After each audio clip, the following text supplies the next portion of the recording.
great falling away will come first. The Antichrist will come second. Then the rapture will be third. First thing is the falling away. Ladies and gentlemen, if you want to know why all this rise of false pastors, false prophets, and fake believers everywhere, that's what is going on now. Is the prelude to the rise of the beast. Because when the beast come, people have to agree with him, especially Christians. He is not going to gain global power without their support. There has to be pastors, there have to be popes and bishops that must give him the backing. Without that, it's not going to happen. Preserve the knowledge of Christ. This is the time. Get to know him for yourself. And if you have not gone through discipleship or not, this is the time. Days are coming. You'll be looking for church. You can't have this opportunity again. The way the church will exit is the way Israel exited Egypt. They were in Egypt when all the plagues, all those 10 plagues, even till the last one. But God protected them in the midst of it all. And after all of that, God removed his people out of Egypt and sent them to the promised land. That's how it's going to happen again. Now that we have the time, my friends, rise up now and begin to preach the gospel. Now we still have the time. Days are coming. You can't hold service. You can't. Now you can do crusades. Rise up and do it. Now you can plant church. Rise up and plant it. Now you can start a cell. Start doing it. Better make sure that your life counts. Now that it's still free, you still have the freedom. You must learn to practice God's presence. Those days are coming. We've been taking pastors for granted, church service for granted. Hey. You're going to have to be your own pastor. You're going to have to pastor your children. Let me talk to us today. Every one of you should go and study the Chinese church. What happened during the communist era?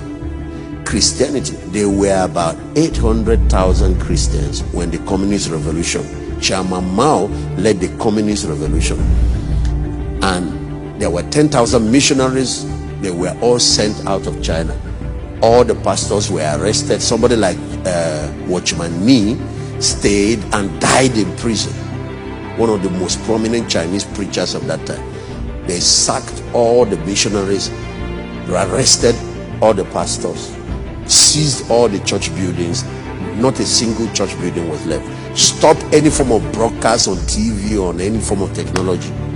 And then started hunting Bibles. He didn't want any Bible of any type in the whole of China. The Western missionaries from America, from Britain, all cried. They were praying for China. They said the church, because it's a young church, it will die. Who told you? Church does not die because of persecution. I said fire does not destroy gold, it only purifies it. When China finally opened up to the world again, after 30 years, you know what they found? That less than 1 million believers, 800,000, has grown to about 150 million. Now, go Google what I'm saying. The Christians, evangelical born-again Christians in China are more than all the people in the Communist Party. The Communist Party has about 90 million people. The church grew when it went underground. The church grew when they removed all the pastors. The church grew when they removed all the church building. The church grew when they stopped crusade. The church grew when they stopped preaching on TV. The church grew when they removed. Of course, what the missionaries now, the Western churches did, is to make sure they found a way to smuggle Bible, and they caught some of the smugglers. Now, watch. When communism fell, they found out that the church that was not up to 1 million, 800 and something, has grown to over 150 million. What happened? It was when believers discovered that we are all ministers, we are all priests. Every family becomes church, and that's when the thing grew. So if you're talking about great tribulation, the Chinese people have experienced it, the early church has experienced it, Christians are experiencing it in the Middle East. One of the fastest growing church now is happening in Iran. One of the strategies for the end time church going forward is to return back to discipleship and to return back to small groups. And all of you that are listening to me, start your own cell. That is the way forward. These large congregations and worship services, this thing has shaken it up now. This lockdown, something more serious is on the horizon. Make sure you are a functional priest, that you know God. Start reading your Bible. People don't study their Bible anymore. They only come on Sunday, open their mouth for pastors to feed them. Now, when the pastor is saying something wrong, you can't tell.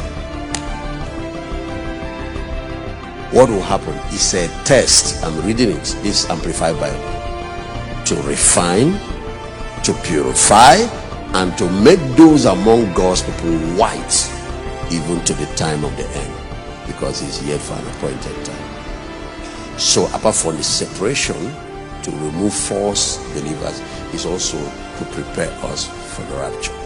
And that's why I tell, if you remain a lukewarm Christian, what will wake you up is coming. You better not wait for that. Now we have the time. Let's take advantage of it to reach the world for Christ, to reach our communities, to reach our cities, to make sure that our family members are in the ark before the flood starts, to make sure that we reach everybody. Now we have technology, the freedom to do everything. Let's utilize it. Now we have the chance. Let's live for God and live for Christ and be completely sold out to Him.